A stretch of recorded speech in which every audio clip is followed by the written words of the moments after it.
streaming. So we can go ahead and share this information with your colleagues, since this is information will be streamed in several platforms.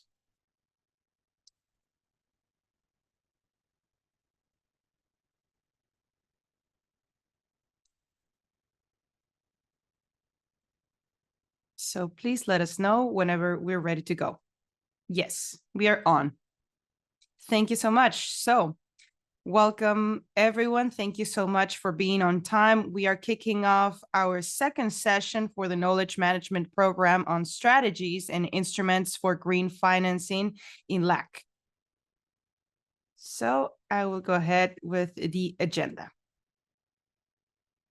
So let's review our agenda. We will start off with a brief introduction. We will remember what we did on the first session, and we will look over our objectives. After that, we will have a very special space in which we will introduce the new theme or subject for today's session in order for us to be aligned with that. And then we're going to prepare our experience sharing space. We will have some representatives coming from Costa Rica and Ecuador that will share their own stories and lessons learned regarding results-based payments. Finally, we will go ahead with some preliminary conclusions, and we will also have some room for Q&A. I will kindly ask you that you can share all the questions and comments that you may have through the Q&A option on Zoom in order for us to have that available for us. Then we will have some teamwork opportunity. We will also have our colleagues supporting us there in groups in order for us to reflect on how we can duplicate their experiences on our own context. And finally, we will share some key messages and conclusions, as well as the next steps and some closing remarks towards our third session. For that, just some housekeeping. I would like to remind everybody that we have simultaneous interpreters for this meeting. You will be able to find this option on Zoom on the world icon, and you can select the language of your preference, since this meeting will be held in Spanish. The next one, please. So with that, we're going to start off with the introduction and the objectives for this session. If you don't know me just yet, I am Grecia Gutierrez. I am a part of the Let's LAC team, and I am a part of the Knowledge Management Program. So in order for us to start off the session and get to know one another, I will kindly ask you to scan this QR code for this Menti and to fill out this brief form. Thank you.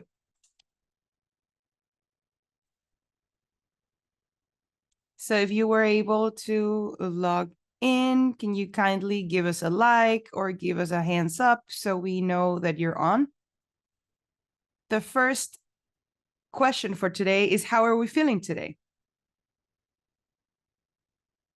And I would like to confirm that everybody is able to log in.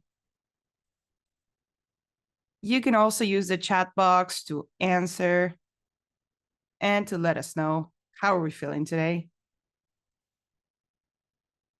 Here we have some answers already. I am keen to learn, ready to learn. I am feeling curious, excited.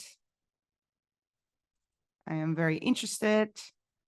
We have 34 participants. So I hope to see more and more answers getting on. Just let us know if you have any problem or issue when logging into the Menti. All right. Someone wrote LinkedIn, YouTube. And then we will go ahead with the next question. And here we have another question. So how much do you know about results-based financing instruments? Here we have a bar right here, or a timeline that goes from the lowest score to the highest, and then you will be able to select in what part are you on. So if you have any issues with logging in, let us know. So we will provide the QR code or some technical support to you. All right, so we have a score of 2.3. This will be a learning session then. I will move forward a little bit.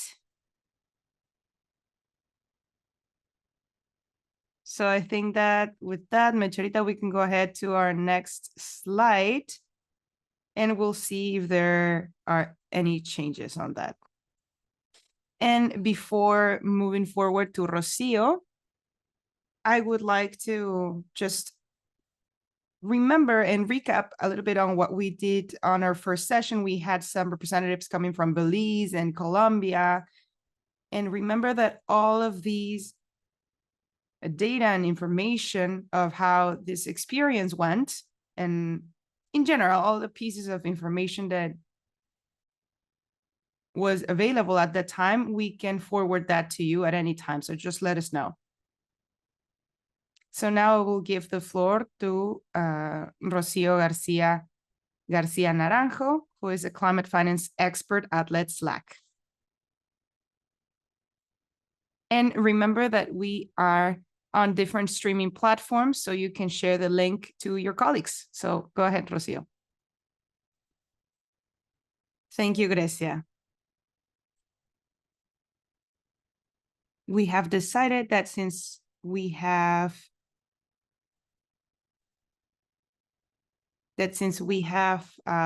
different participants that speak either Spanish and English, so I will switch into English. Of the work we are doing with you will be focused on discussing with you what means results-based budgeting, finance, payments. So I'm sure most of you have heard this concept related to RED+, for example, but this is a way bigger concept. And the most countries in our region are using this kind of or financing in our national budgets, for example, meaning that all our budgeted or developed in such a way that are addressing specific issues, and budget is being flow into the achievement of those results, meaning that this national budget is being allocated based on expected results.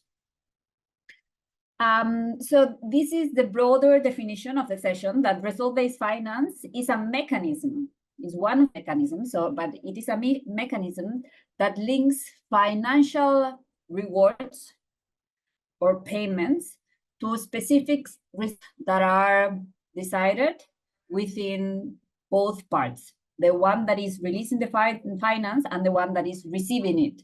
So instead of paying for a project of service upfront, I mean, from the very beginning of the project, it is only paid when the results are achieved. And we have this kind of a structure here where, when, as I mentioned, there is a contractual agreement between the parts, right? The funder and the implementing agency. Then the service is carried out. And then after independent verification, the payment is released because the independent verifier the verifier assured that the results were get, right? So the difference here is that the payment only arrives at the very end, when it's possible for the funder to verify that the results were achieved. So this is the general framework in which when we talk about result-based financing. So el siguiente, por favor.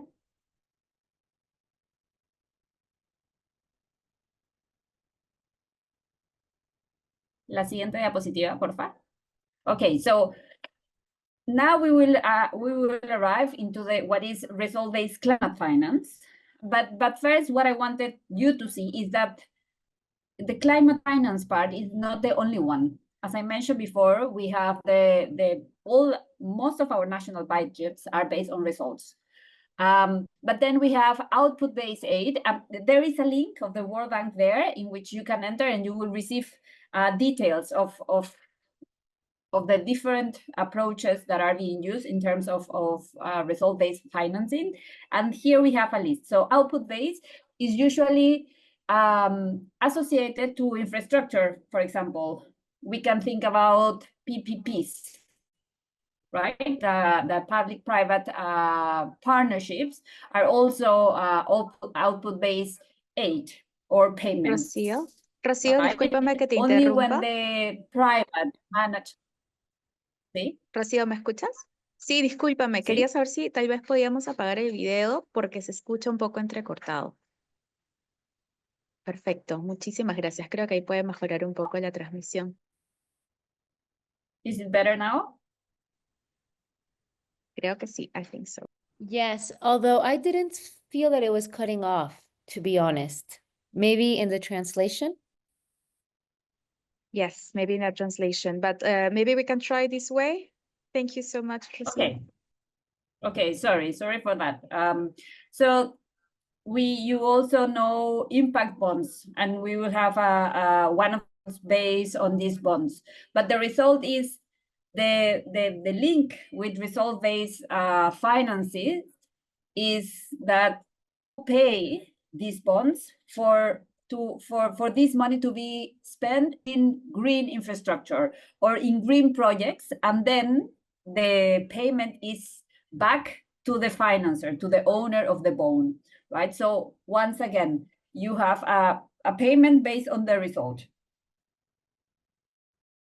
We also have in Peru and in many regions schemes like the conditional cash transfers. So for those, we have the Programa Nacional de Conservación de Bosques. We have Pensión 65. We also have aid for kids that when mothers arrive to the local medical infrastructure, kids are measured and they are weighted. And after this procedure, they receive a cash transfer. Why? Because what the government needs to check is that these kids are growing according to the average, right? So if the mothers are not, and if the families, not the mothers and fathers, and even grandparents are not feeding these kids properly with the money that the government is giving them, the next month they will not receive this payment, right? This payment is only based on the results. So there are many schemes that are linked to the result-based finance, but in these sessions and from now on, we will focus on the fourth of this list, result-based climate financing. Can we go to the next slide, please?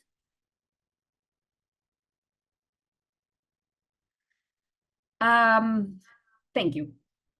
So here, in the list, you also saw impact, because impact bonds are not only related to climate, but there are also social bonds. That is what a particular, a separate item. But we will see here that according to the CPI, there are two types of result-based financing that are focused on climate. And these are the result-based climate finance, as we will see it, and the environmental impact bonds, what we also know in the region as green bonds. But here, we will focus on results-based climate finance, as you, for example, know already read class, and we will have two presentations on the topic. So there is no standard definition of what result-based climate financing is, but the literature agree in four different aspects of it. The payments are made for climate mitigation or adaptation results, meaning that, thank you for sharing the link, meaning that Red Plus, you paid after X amount of greenhouse gases tons and you pay for that. On the other hand, on adaptation, for example, the number of people that increase their resilience, right, with the specific indicators, and the payment is disbursed, right? So the payments are made based on mitigation or adaptation results. The second in the literature is that, of course, the payments are made ex post. Once an independent verifier can verify that the results were achieved. I mentioned it in the first slide, right? The third agreement that these indicators were initially agreed in the contract between the parts, between the funder and the implementer. And finally, that the results have been independently verified. In the case of RED+, for example, you usually have a third party that comes and verifies that the emission was avoided in the specific area where the project or the program took place. Can we go to the next one, please?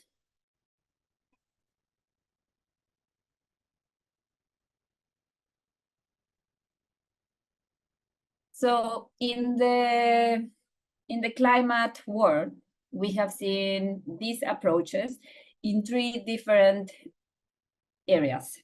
We have seen this result-based climate finance in natural climate solutions, and this is where I mentioned RED+, because this is the most famous, but we will have payment for environmental services approaches that also focus here and that are not necessarily focused on RED. Then we also have sustainable infrastructure. And as I mentioned, this is also closely related to the PPP schemes, right? And we have seen these payments based on how many watts, for example, of sustainable energy was into the network. And we also have water transport. So it has been applied to many of these economic sectors.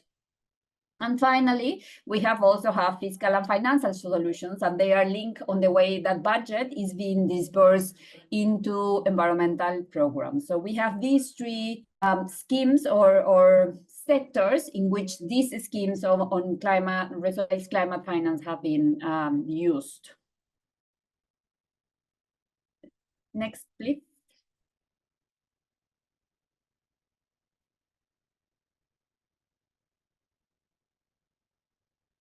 Okay, so these are the common benefits that we find in result-based climate finance. The first one, and probably the most obvious, is that this helps to the MRV capacity, because we need to monitor specific indicators in order to fulfill the payments, right? Then we are running out of time, so we can choose some of them. For example, the last one. So this kind of scheme also increases the likelihood of achieving results, because without these results, the resources are not going to be payment. So there is an extra incentive for actually get the results that are supposed to be achieved with the initiative. Also, I can make the third one, you will have the whole list here, is that results-based climate finance engages private actors, because they engage private sector actors in activities that are not necessarily needed, where there is no need of involving the public sectors, because these activities can be financed through the results achieved with the private endeavors. And the last slide is that this sounds amazing, but there are also challenges when deciding result-based climate finance. Probably the most tricky challenge is that it is very difficult to establish clear indicators for these payments. Probably in mitigation can be a bit more easy, because then you have the number of tons that need to be reduced or avoided, and that can be measured. But also the methodologies have been heavily questioned internationally on how this is going to be measured, right? And in adaptation, even when I put the example of the increased resilience of the population, this is also difficult to measure, right? There are many uncertainties for producing a contract like this. And finally, to achieve the results, the implementer needs to spend a lot of resources, right? Meaning that they have to make a heavy investment before receiving the payment. So in many, many cases, the implementers, they don't have enough resources to get to the final of the project without any payment of the donor. So there is really a need to have agreements on partial resorts, for example. But these are some of the challenges identified to resort-based climate finance. Sorry, Grecia, I was late.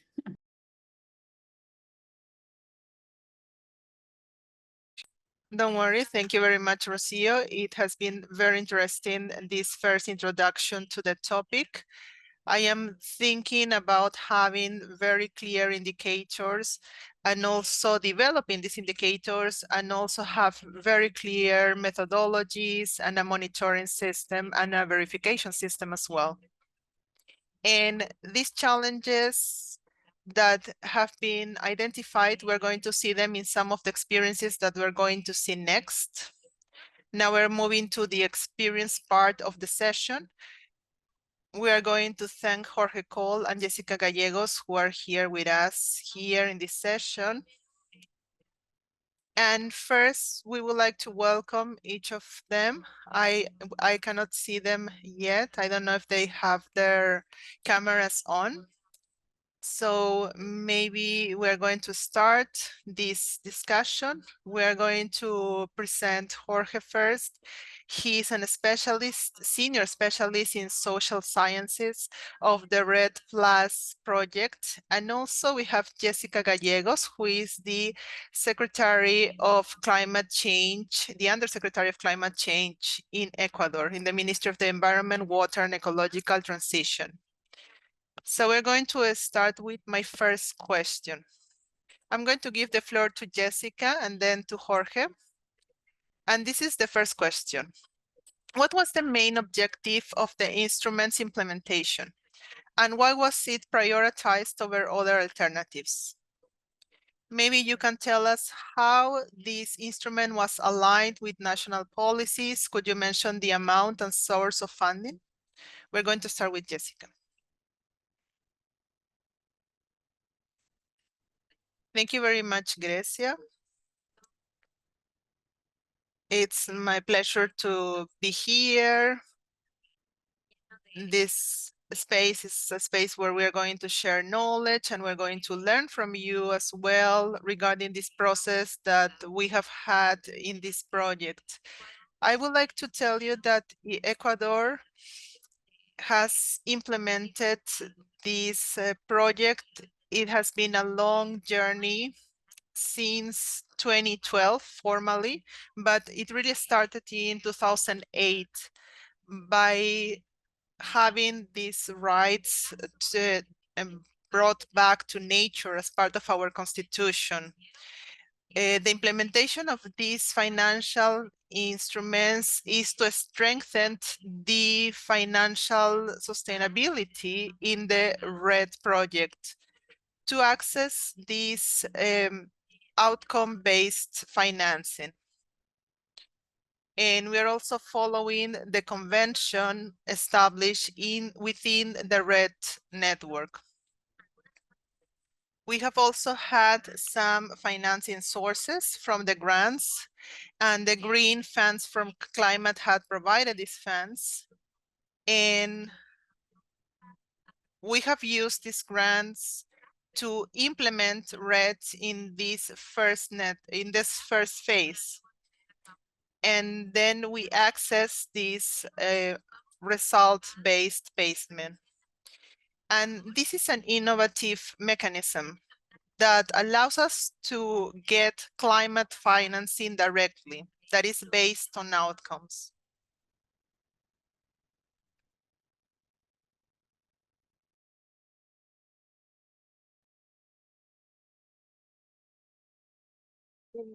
Can you hear me? We had some connection issues. Hold on a second, please. The speaker is changing networks.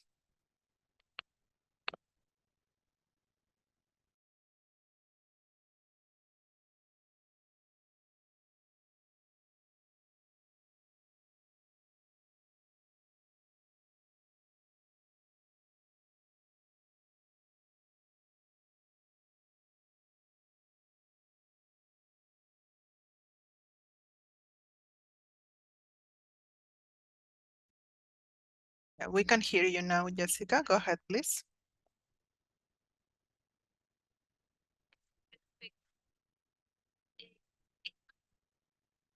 Well, as I was mentioning, and as my colleague was mentioning as well, these mechanisms award the efforts made by the countries, and this is the logic behind a payment based on results.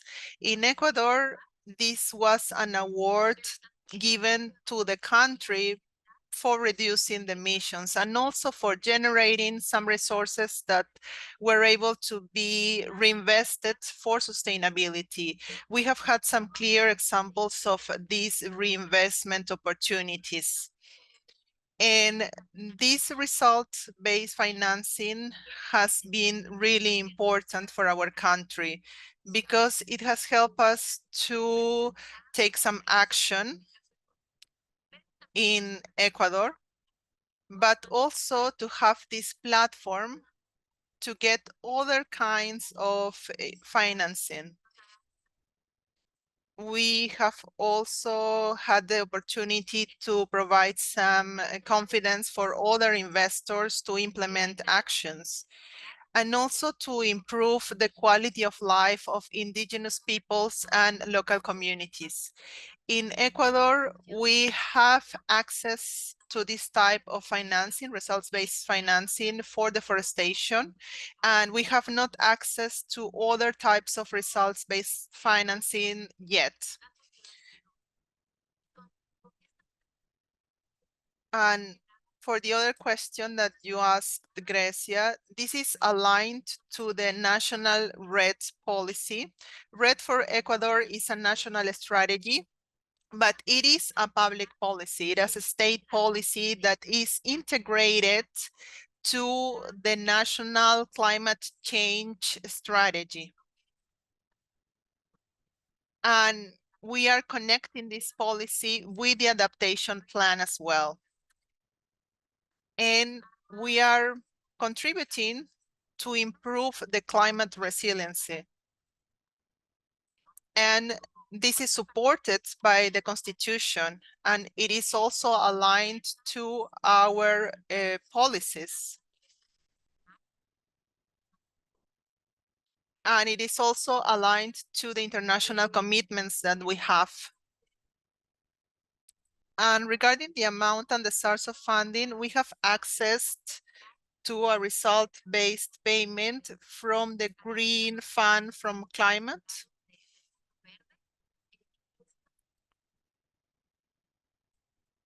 For $18.6 million because we have reduced 3.6 tons in 2014. We have also access to the Red Removals program for over $40 million for reducing 9 million tons of CO2 in 2015 to 2019. This is a collaboration between Germany and Norway. And the last or the most recent financing that we have accessed is the LEAF collaboration. And LEAF has an approach that goes beyond the results-based financing, but we have used it as a results-based financing mechanism. And we have reduced 3 million tons from 2019 to 2021. And it has been financed by the UK, the US, and Norway. We have also entered into a contract, and we need to go into the verification process that all of these mechanisms required. Thank you very much, Jessica. Now we'll give the floor to Jorge. Jorge, you're muted.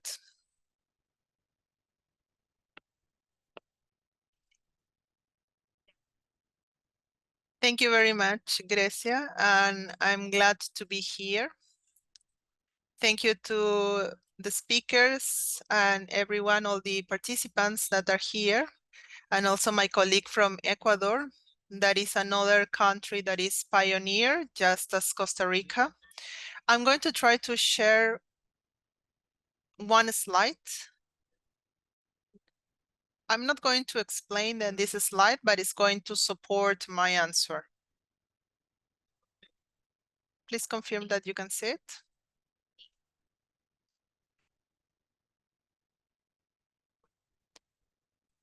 Well, two things that I wanted to explain or to differentiate. I wanted to tell you about Costa Rica. As my colleague from Ecuador was saying, this has been a process, a journey that has taken many years. The Green Fund for Climate recognized that Costa Rica had 54 millions of emissions reduced in 2014 to 2015. And they seek to reduce the emissions caused by deforestation and the damages made to the forests. So we had 54.1 that was used to reinvestment for these programs of the Ministry of the Environment, the PSA, that is one of the programs. For the international programs, and another programs that is a national program. These programs are focused on preservation and reducing deforestation and damaging of the forests. And they also seek to protect the forest and implementing some monitoring systems. And as my colleague was saying, this is within a national policy in Costa Rica that is made by two institutions: the National Fund for Deforestation and the National System of Preservation. That it is also in charge of controlling forest fires. Forest fires are a principal cause of damages in Costa Rica. So I'm going to explain the instrument. This is the step number 2. This is an outcome-based instrument or outcome-based financing instrument. This is the second step, and it is how we implement the funds that we have received. We have implemented 87% of these funds. This mechanism is the PNUD.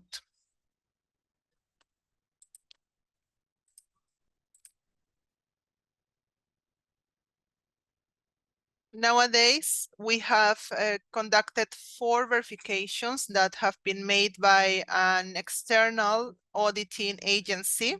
These are international agencies, and they used some instruments because it is an investment of over $1 million. We have made 4 verification processes, and we have transferred 26% of the funds.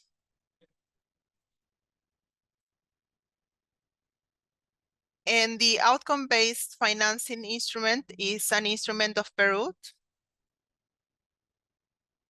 that allows, for example, the national governments to use these resources for the climate financing. This is the first time that this is implemented in Costa Rica. Ecuador started to do this kind of financing, and we are the second country. These are initial and successful experiences.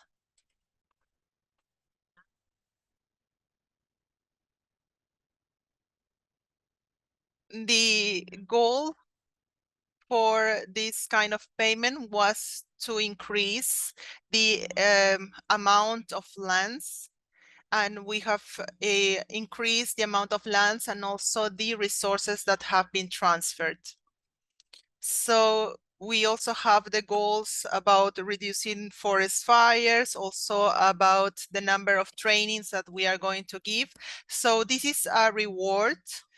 It is not a payment that is made before the project, but it's a reward that is paid when we achieved some results. And after some years, this external auditing agency verifies that everything is being done, and also they present a report. For example, it was 250 hectares in Costa Rica, and they pay an amount per each hectare. It was about $70 per hectare, and they provide this auditing service.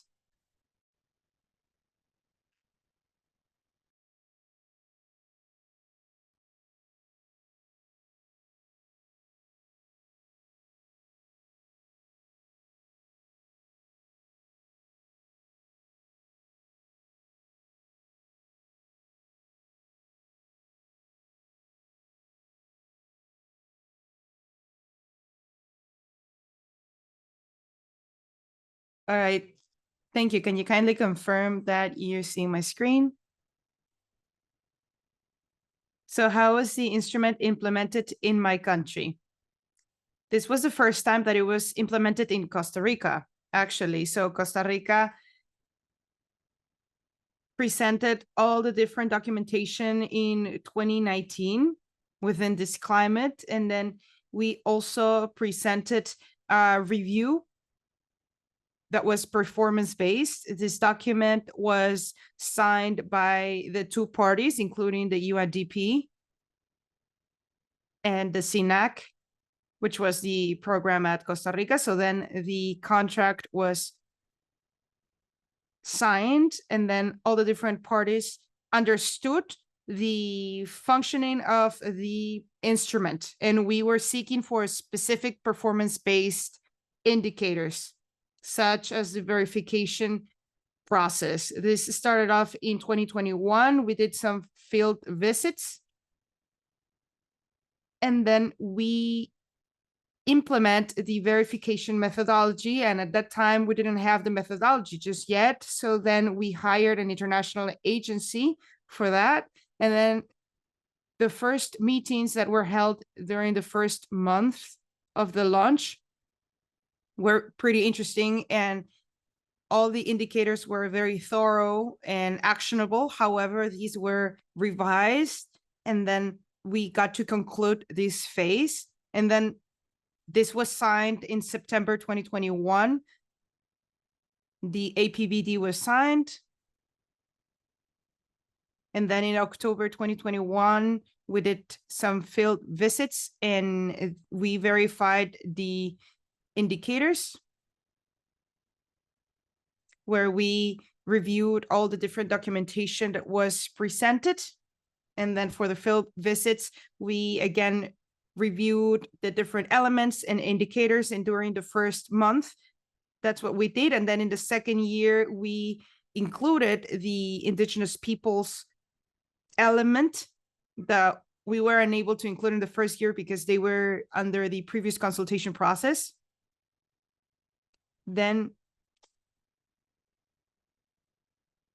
we also found very important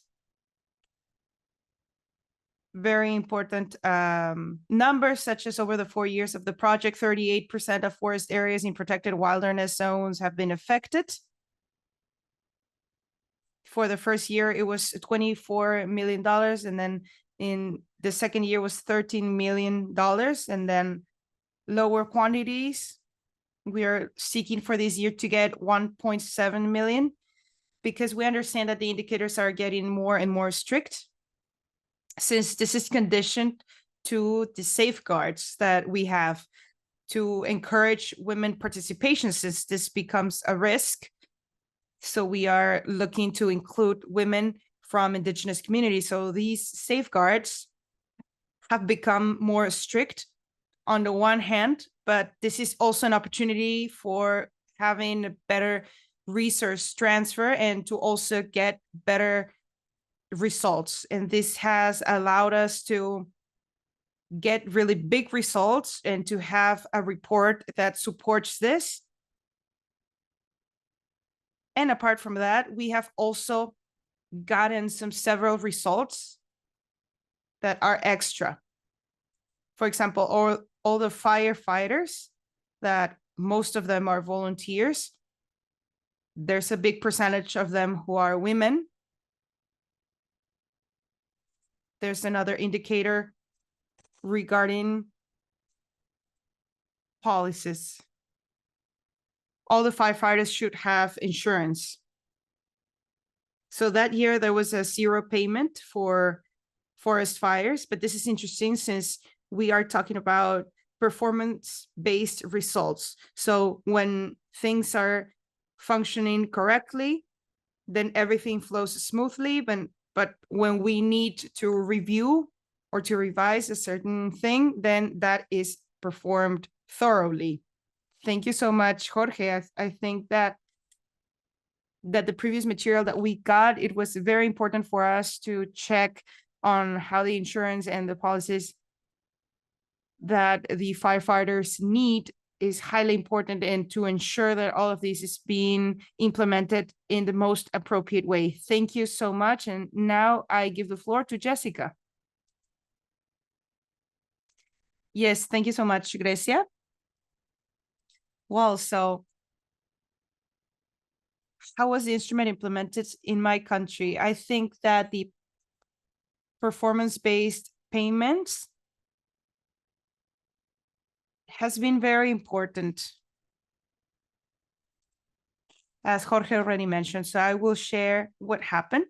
The first one was with the REM program. We got to get a performance-based payment in 2018. To get the first disbursement, we entered into an agreement, which is a separate agreement for the REM program. And one of the conditions that there was for these payments was to get a validation process and verification process. And this was specifically for payments, so the financing could get through.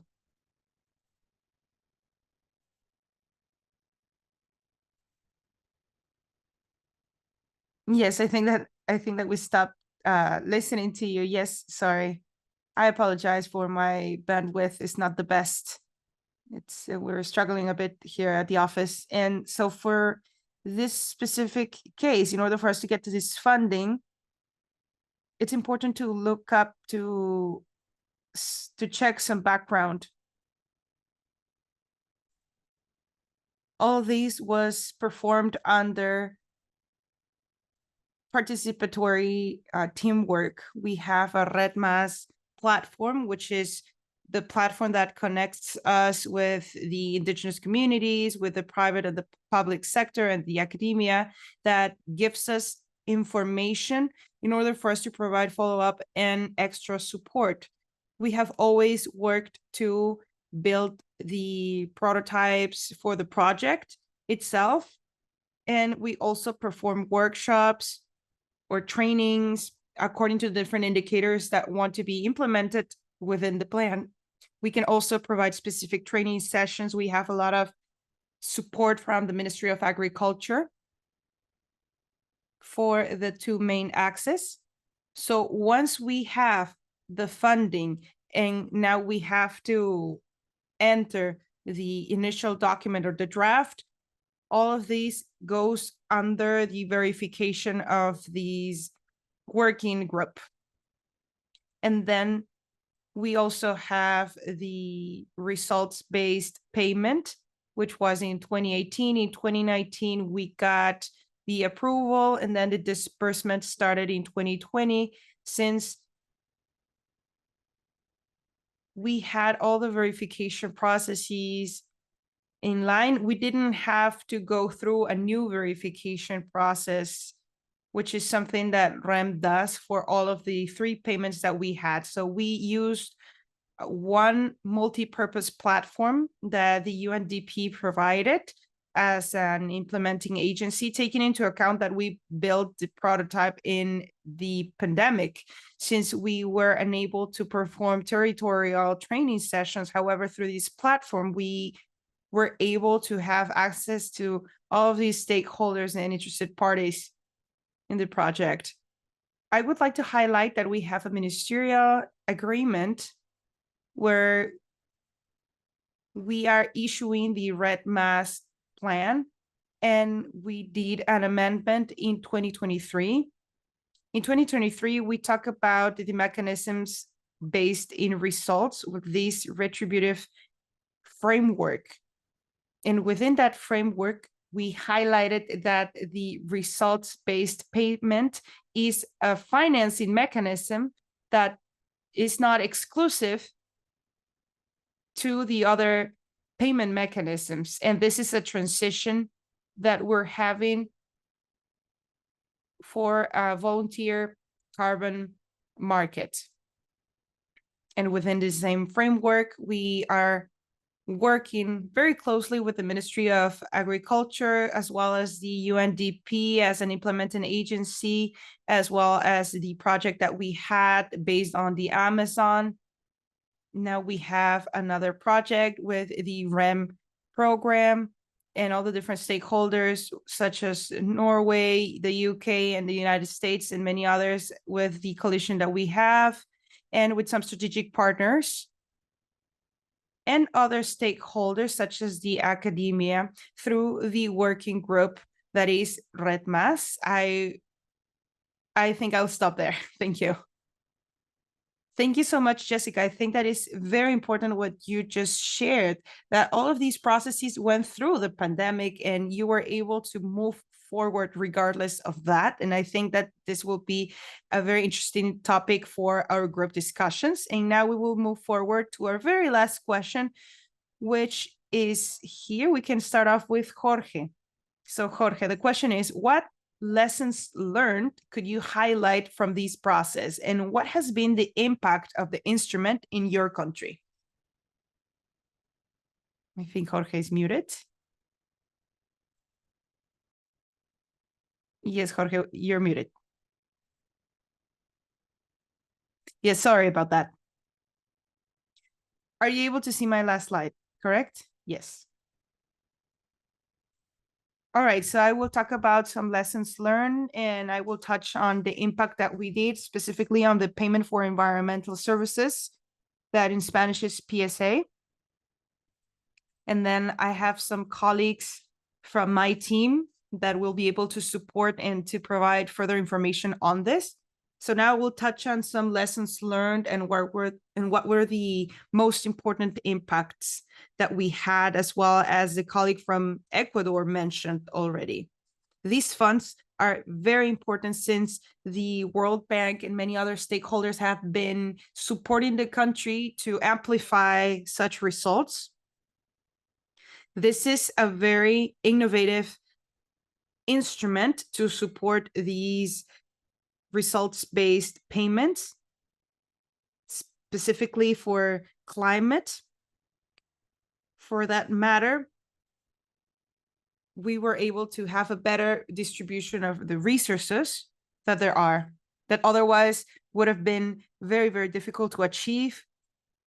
And the programs need to have several sources of information, to have a specific department for data and information gathering.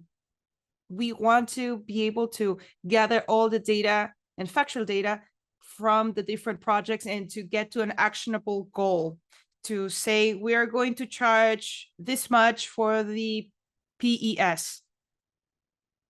We want to get to the closest numbers as possible, to the most accurate numbers as possible. For that, we were also identified room for improvement that should be and was incorporated in different adjustments. And this has been translated into different indicators by implementing the improvements that were brought out by the auditors. I would like to highlight in that sense the participation of the indigenous communities, as well as the gender-based approach coming from the UNDP for encouraging women participation. This is something supported by the World Bank as well as the UNDP, since that is one of their strengths. And with that, we are decreasing the negative impacts that there are. I will mention some specific results. So the goal that we had for the PES was to extend it to 130,000 hectares, and we achieved 128.5 hectares for forest protection. So the forecast that we have for this year is that we will go over that number. I think that we just need 60,000 US to achieve the final implementation of the project in indigenous land. And we have 24 indigenous territories, and all 24 have been interested in participating with us to have access to these benefits. And this is something that we have already conducted through the PES. But then towards that goal, 83% of the territories have completed their territorial forest environmental plans, and 50% have signed forest emissions reduction contracts for an amount exceeding $6 million. This is some sort of PES that is not financed by national funds, but with international funds. This has already been translated into an implementation of more than 6 million US.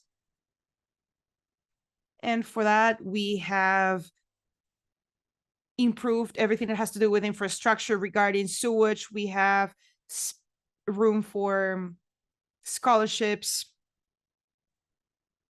And we see the full cycle once we have our intervention and how this is being translated into the local communities. This has also improved the local governance, and we have encouraged and strengthened the transparency within the climate actions and measures. And then regarding the wildfires from 2021 to 2024, the goal was to keep 90% of level 1 fires to be addressed.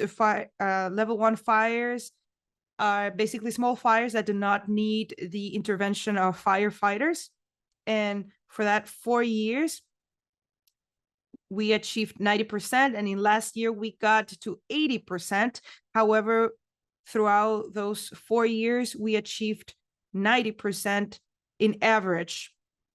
And over the 4 years of the project, 38% of forest areas in protected wilderness zones have been affected, which is a result coming from the fires, the fire aspect. And then we have allocated more than $600,000 for equipment and training for wildland firefighters. That process has been pretty thorough because we had 2 outstanding projects last year, and we did a very thorough revision of that. So we have allocated very important amounts for these programs to keep on functioning.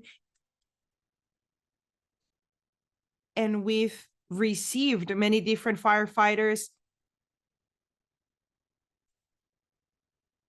that have traveled to Canada to expand their mission.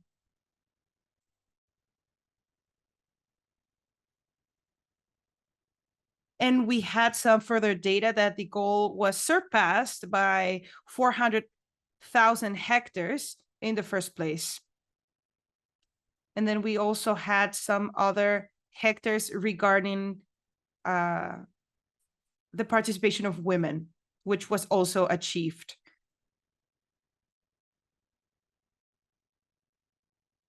But I think that we have had many other pieces of information that we will be more than pleased to share with you. And if anyone is interested, we will love to share this information with you, since this has been a very good and excellent first experience. And we want to build a documentary on this. We have engaged the media and many other resources that if you would like to have available, we will be happy to share that with you. Yes, this is excellent. I think that we have a lot of material to share. So now I give the floor to Jessica with that same question. Thank you. Perfect. Thank you very much, Grecia. Indeed, I think that all of the countries, we have lessons learned from this process, because we are pioneers, as my colleague from Costa Rica was mentioning. We have taken our time to get ready. And in this logic, while we were implementing and we were preparing, we have been prepared for this results-based financing. And one of the best lessons learned is that it's important to have this instrument and this methodology. We need to have some accountability systems, to have clear information provided, because this really generates trusts with the collaboration agencies, and also when we are going to implement at a territory level, and also to the indigenous peoples. We need to be really transparent in the process. The success that RED has had has also depended significantly in Ecuador, because we have this plan that really engages the agents. I think this participation component is essential. We consider all of the actors, the communities, and other sectors such as the Ministry of Agriculture, and also the civil society in general, and all these actors that have been part of this process, both in the preparation stage, the implementation stage, and the results-based financing process. And we have institutionalized this process in the state. We have had 3 successful stages, and now we are entering our 4th stage. And we have had the participation of some of the agents since 2013. This year, we have more than 44 organizations from the civil society participating in this process. One other essential point is to be respectful of the social protections. The Varsovia Agreement defines the 7 Cancun protections, and the country established this within our own legislations. And something that has been really important was to implement this, not only to present a summary, but also to be transparent, to include a rights approach. And this has been replicated, and this is a lesson learned as well. It has been replicated to generate this protection process to actions that are external of this plan. In this case, for the Carbono Zero plan that has been implemented to Ecuador. So we have replicated this in other processes for the natural patrimony in Ecuador. These protections have been implemented in different sectors, not only in the RED project. Ecuador has also reduced the deforestation levels, and in this way we have access to results-based financing instruments. not only using the national policies, but also the territory level policies. We have some instruments because if we want to control deforestation, we need to articulate also with the decentralized national government. Another lesson learned within the assessment framework, we now in the REDMAS project, we are conducting an assessment process. We have some things to improve and also some adjustments to make. The policies in Ecuador need to change, need to have some amendments. And nowadays with these assessments, we know that we need to have a clear governance. We are talking about climate change governance in the country, and we are interacting with other states, and we need to also include another approaches, for example, the agricultural approach, also the management approach, and we need to integrate these policies as well. REDMAS is a articulating policy, as I was saying at the beginning. And it's an innovative policy because it has opened the doors to diversify the financing sources. And now I'm going to mention the impact that we have had in our territory. The impacts have been at a social, at a political, and at economic level. We have strengthened some capacities, not only in our ministries, but also we have strengthened the capacities of local actors. We have started in field schools, in some centers that were using this financing to see some results. We have also improved the quality of life by generating and by using these incentives in our program Sociobosque. And also we have generated some schemes that is UNDP's mechanism. In Ecuador, we have applied this approach to a RED approach, to apply it to local communities and indigenous peoples. And we have also have this economic impact to use some conservation funds. We have worked with the public network. We have worked also with sustainable credit lines. So we can see that the impact has been diversified. Regarding the political and institutional impacts, we have also positioned the climate change agenda. We have been talking about financing and especially climate financing instruments. Our role in this area is essential.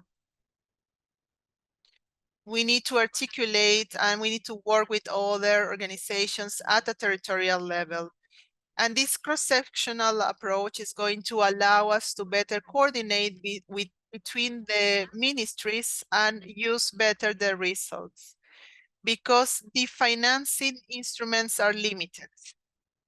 So we as countries, we need to diversify this financing and we need to access this type of results-based financing instruments and other types of mechanisms. We are facing also challenges to have this RED national focus.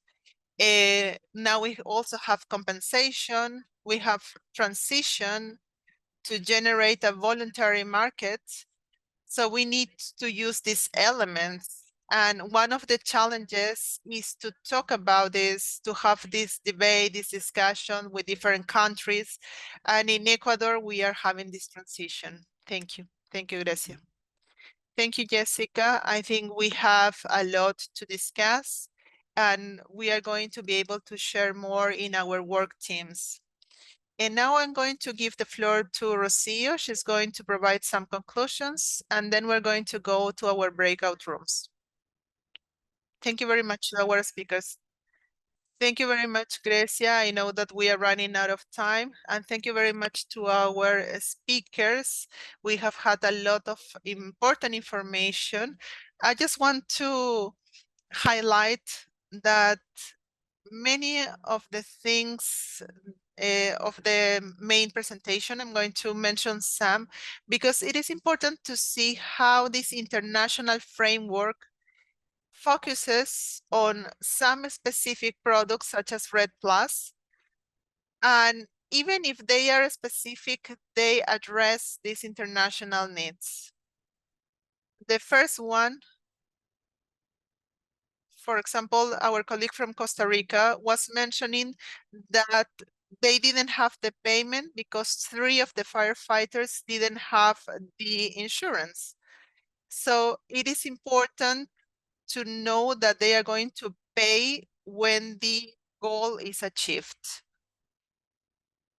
But maybe the responsible parties are going to say we are only missing 3 of them, but it doesn't matter because the goal is not being met.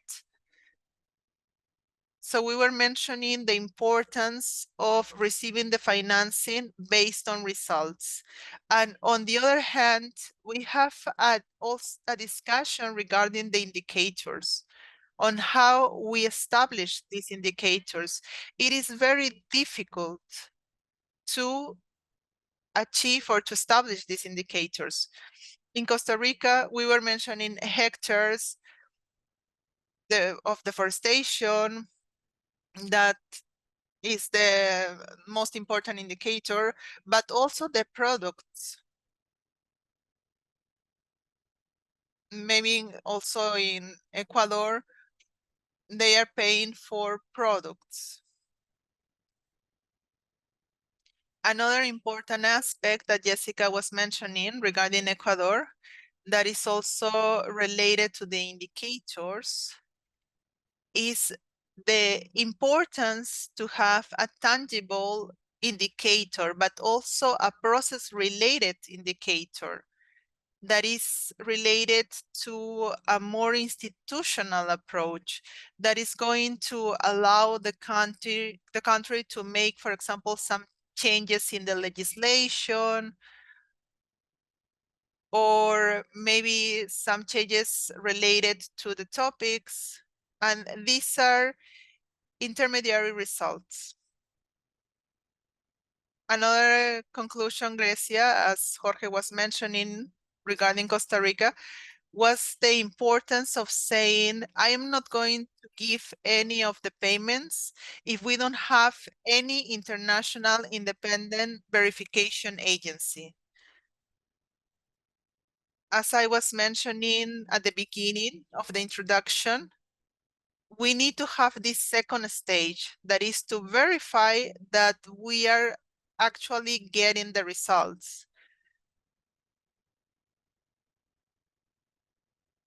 We have presented 2 cases, REM, that is the Latin region that had the best or the most resources was Indonesia, followed by all the countries of the region. It was included Brazil, Costa Rica, and Ecuador.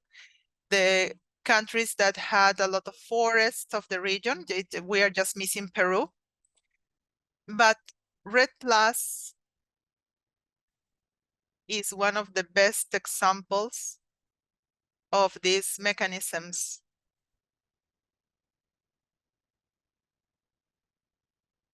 And it is important for the results-based financing discussion because we have some requirements to comply for this RED. Thank you, Grecia. Thank you very much, Rocio. I think we have a lot to discuss in our breakout rooms.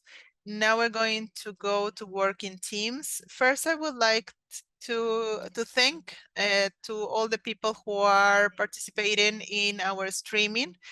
Now we're going to close this part of the second session, but we have another session in May. And we're going to share the link so you can be part of the following session.